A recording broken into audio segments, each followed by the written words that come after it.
Hello friends, welcome to the video. അപ്പോൾ ഇന്ന് നമ്മൾ റിവ്യൂ ചെയ്യാൻ പോകുന്നത് C35 എന്ന് പറയുന്ന ഒരു സ്മാർട്ട് ഫോണാണ്.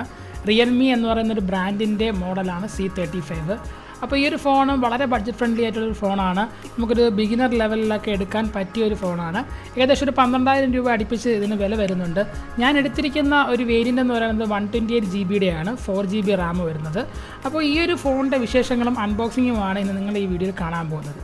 ഞാനിത് പർച്ചേസ് ചെയ്തത് ലുലു മാൾ ട്രിവാൻഡ്രത്ത് നിന്നാണ്.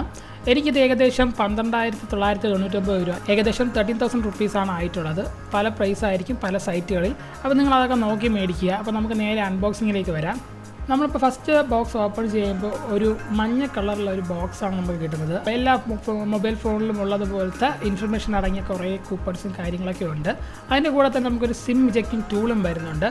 നമുക്കിതെല്ലാം മാറ്റി വയ്ക്കാം. കാരണം ഇന്നത്തെ ഒരു കാലഘട്ടത്ത് ഫോൺ അൺബോക്സിംഗ് എന്ന് പറയുന്നത് ഒരു തമാശയാണ്. കാരണം ഫോണിൻ്റെ അകത്തൊന്നും കാണില്ല.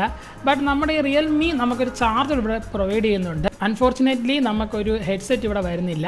അപ്പോൾ നമുക്ക് നേരെ ഫോണിൻ്റെ മോഡൽ എങ്ങനെയുണ്ട് എന്ന് ചെക്ക് ചെയ്യാനായിട്ട് ഫോൺ ഓപ്പൺ ചെയ്ത് നോക്കാം. ഫോൺ ഓപ്പൺ ചെയ്യുന്നതിന് മുമ്പ് തന്നെ എനിക്ക് മനസ്സിലായ ഒരു കാര്യം എന്തെന്ന് വെച്ച് കഴിഞ്ഞാൽ ഈ ഫോൺ എക്സാക്റ്റ് ആയിട്ട് ഇതിൻ്റെ ബാക്ക് ക്യാമറ എന്ന് പറയുന്നത് നമ്മുടെ ഐഫോണിൻ്റെ അതേ മോഡൽ കോപ്പി അടിച്ചാണ് ഉണ്ടാക്കിയിരിക്കുന്നത്. അപ്പോൾ നമുക്ക് ബാക്ക് സൈഡ് കണ്ടു കഴിഞ്ഞാൽ പെട്ടെന്ന് ഒരു ഐഫോണിൻ്റെ ഒരു ചെറിയ കട്ടൊക്കെ വരും. നമ്മളപ്പോൾ വലിയൊരു ഗമണ്ടൻ ചാർജർ കയ്യിലെടുത്തിട്ടുണ്ട്.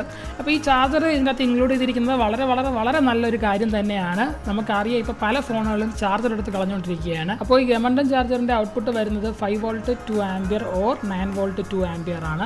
അപ്പോൾ നല്ലൊരു ഔട്ട്പുട്ടും നമുക്ക് ഇതിൽ കിട്ടുന്നുണ്ട്. അപ്പോൾ സി ടൈപ്പ് കേബിളാണ് നമുക്ക് ഇവിടെ അവർ പ്രൊവൈഡ് ചെയ്തിരിക്കുന്നത്, റിയൽമി പ്രൊവൈഡ് ചെയ്തിരിക്കുന്നത്.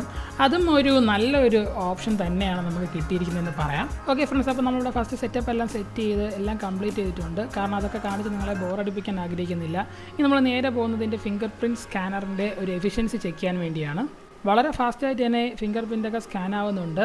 അപ്പോൾ ആ ഒരു കാര്യത്തിൽ എനിക്ക് ചെറിയൊരു ആശങ്കയുണ്ടായിരുന്നു. ലോ ബഡ്ജറ്റ് ഫോണുകളിലൊക്കെ ഫിംഗർ പ്രിൻറ്റ് സ്കാനർ നല്ല രീതിയിൽ വർക്കാവും എന്നുള്ളത്. അപ്പോൾ നമ്മളിവിടെ ഫുള്ള് കംപ്ലീറ്റ് സെറ്റപ്പ് ചെയ്ത് കഴിഞ്ഞിട്ടുണ്ട്. ഇനി നമുക്ക് ഫോൺ ഒന്ന് കംപ്ലീറ്റ് ചെക്ക് ചെയ്യാം. Realme 35 എന്ന് പറയുന്ന ഈ ഫോണിലെ OS വരുന്നത് Realme UI2.0 എന്ന് പറയുന്നൊരു OS ആണ്, വിത്ത് ആൻഡ്രോയിഡ് 11 സപ്പോർട്ട്. ഈ റിയൽമിയുടെ ഈ ഒരു UI എന്ന് പറഞ്ഞാൽ ലൈറ്റർ വെർഷനാണ്. സാധാരണ കൂടിയ ഫോണിലൊക്കെ കാണുന്നതിനെക്കാട്ടിയും ഒരു ലൈറ്റ് വെർഷനാണ് അവർ യൂസ് ചെയ്തിരിക്കുന്നത് ഫോർ ബെറ്റർ പെർഫോമൻസ്. അതിവിടെ നമുക്ക് ഫീൽ ചെയ്യുന്നുണ്ട്. വളരെ സ്മൂത്തായിട്ട് തന്നെ നമുക്ക് എല്ലാം ആപ്സും എല്ലാം ഒക്കെ അസ് ചെയ്യാൻ പറ്റുന്നുണ്ട്. അത് നല്ലൊരു ഫീച്ചറായിട്ട് തന്നെ എനിക്ക് തോന്നുന്നു. ഇതിൽ വരുന്ന മറ്റൊരു പ്രശ്നം എന്തെന്ന് ചോദിച്ചു കഴിഞ്ഞാൽ പ്യുവർ ആൻഡ്രോയിഡ് അല്ലാത്തത് കൊണ്ട് തന്നെ ഒരുപാട് ആപ്പ് അവർ തന്നെ ഇൻസ്റ്റാൾ ചെയ്ത് ഇതിനകത്ത് എത്തിയിട്ടുണ്ട്. നമുക്ക് അൺഇൻസ്റ്റാൾ ചെയ്യാനുള്ള ഓപ്ഷൻ ഉള്ളതുകൊണ്ട് അതൊരു ബിഗ് ഡീലായിട്ട് എനിക്ക് തോന്നുന്നില്ല. ഇനി നമുക്ക് അകത്ത് നിന്ന് പുറത്തേക്ക് വരാം. പുറത്തേക്ക് വരുമ്പോൾ ആദ്യം വരുന്നത് പവർ ബട്ടണാണ്. പവർ ബട്ടണിന് കുറച്ച് പ്രത്യേകതകളുണ്ട്. കാരണം ഇവിടെ തന്നെയാണ് ഫിംഗർ പ്രിൻറ്റ് സ്കാനറും വരുന്നത്.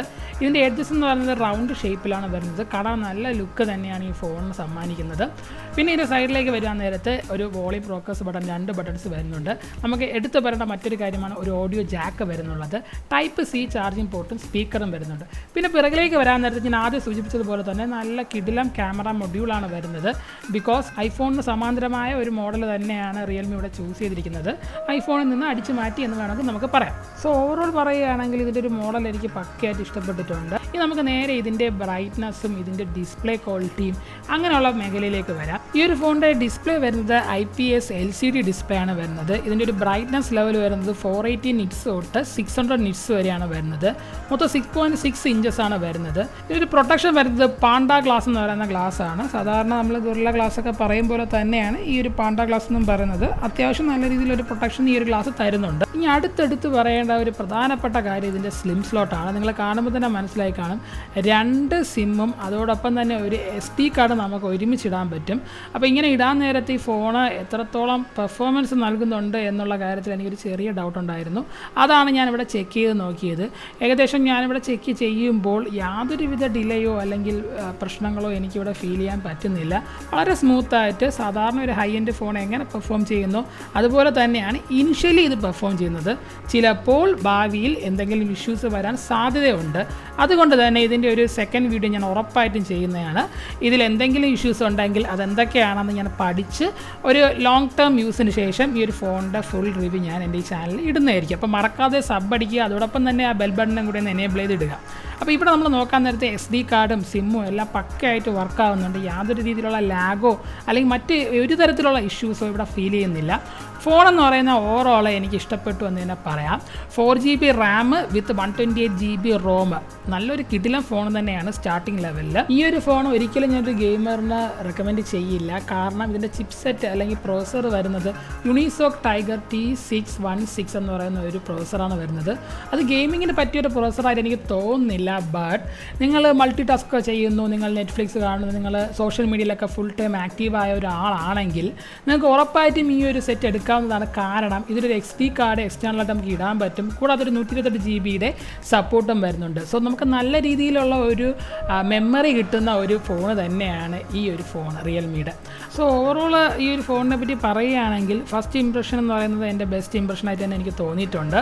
ഓവറോൾ എല്ലാ രീതിയിലും ഒരു ബഡ്ജറ്റ് ഫ്രണ്ട്ലി കിടിലൻ ഫോൺ തന്നെയാണ്. ഒരു ബഡ്ജറ്റ് ഫ്രണ്ട്ലി ഹൈ എൻഡ് ഫോണെന്ന് നമുക്ക് വേണമെങ്കിൽ പറയാം.